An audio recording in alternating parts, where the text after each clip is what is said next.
Saganaki, I'm always confused. Is it that cheese that's melted in the pan or is it the prawn dish? What is it, Kathy? Well, it's both. So it's both. So it really just means us cooking something in a pan with cheese in it. So that's what we're doing today, but with prawns and making it even better with mussels. Mussels. Then the cheese will go on top. Oh, I love the sound of this. Yes. So we've just peeled and deveined our prawns. Definitely. Make sure you do devein them. And Right. I'm just going to quickly sear these. So why I'm doing this, Justine, is because I just want to quickly sear these prawns. Prawns don't take long to cook. Yeah.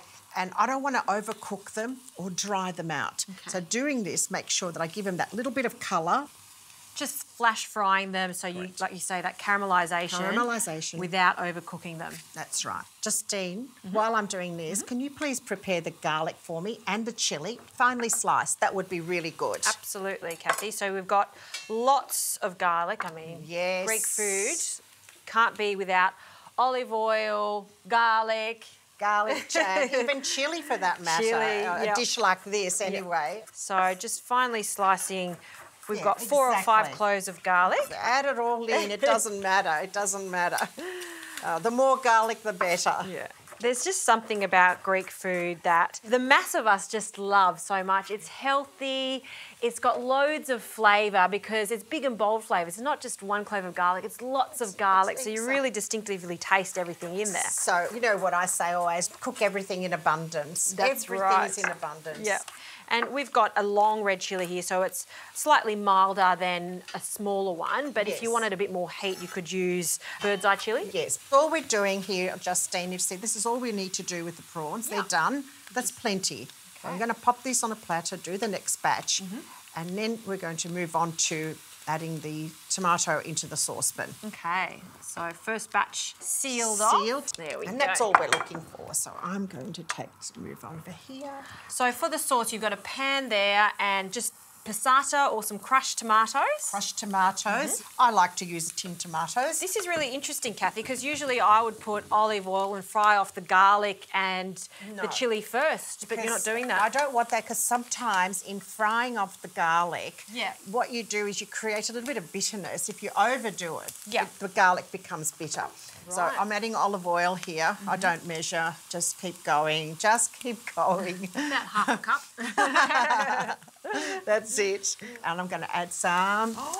What is a fish dish without ouzo? And what is a Greek dish without ouzo? I love it. Yum. We should drink some later too. We should have some to drink. It would be well paired, wouldn't it? Absolutely. Now, this is going in now because we want the alcohol to cook off and be left with that lovely aniseed flavour. Oh, I love aniseed with seafood. Yeah. And that's why the tarragon goes in too. Now, I've got some red wine vinegar, which for some reason balances the flavours out. It kind of softens and mellows everything, I have found. Justine, I'd like to put the chilli and the garlic into this sauce now, if that's okay. And I would like a little bit of salt as well. I'm going to give it a stir, put the lid on, let it simmer, and then for about 15, 20 minutes, and then we're ready. Very nice. Bit of salt. Yum. It's already looking good. You can actually even add a bit of tarragon in here. Why don't we? Well, tarragon. There we go. Beautiful.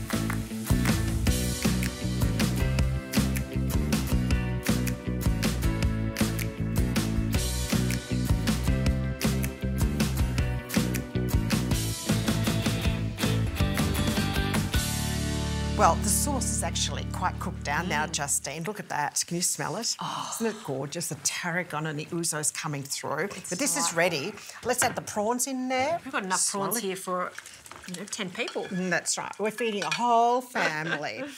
Before we put the mussels in, what I'm going to do is give this a bit of a stir. I want to make sure that the prawns are coated really well with this sauce. You really don't need that much sauce, do you? No, for this dish? No. I don't want it to be heavy with tomatoes. I just want the sauce to be this lovely, delicious, sweet, aromatic flavour that's added to that. You can also use bread with. Yeah. Now, mussels go in. Mussels, and that's another thing we're talking about sauce. It doesn't look like there's much there yet, but you put the mussels in, they'll give off some of the liquid too. More liquids, yeah. And that's why we actually cook down that sauce first, make sure that there's no excess liquid. Yeah. There we go. All right, well, the lid's going to go on. We're going to wait for those mussels to open up. But our work hasn't finished yet. We need to pick some herbs. Done. We can do that together. Yes.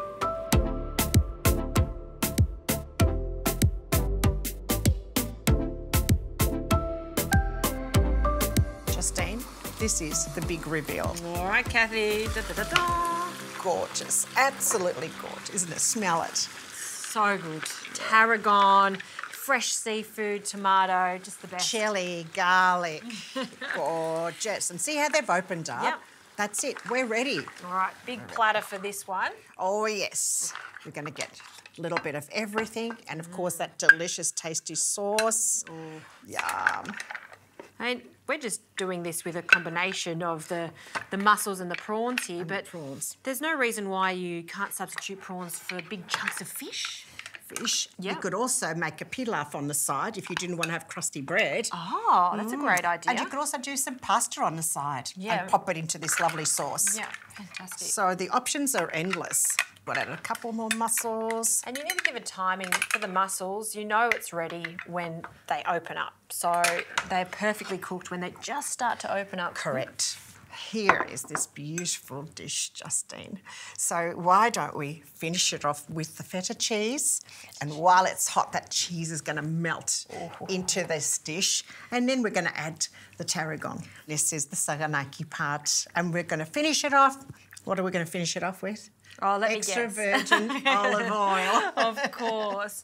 So a little sprinkling. Look at this. Of... It's just divine, isn't it? You can eat with your eyes. That's how you have to have food. This is food, isn't it? I'm happy with this. So we've got a bit more tarragon on there and some more oil.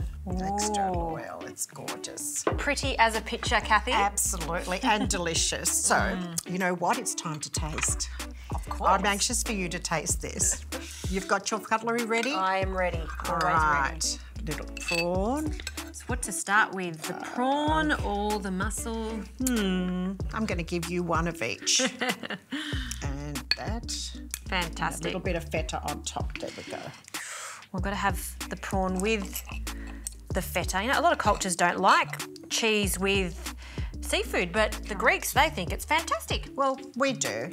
We do. Mum would never allow us to have it. I don't know why, but I use it anyway. Nothing happens and it's delicious. This dish is a real standout for me, particularly with that tarragon. Lots of tarragon, lots of tomato and feta. An absolute perfect dish. Once again, from Kathy. Thank you. Thank you, Justine.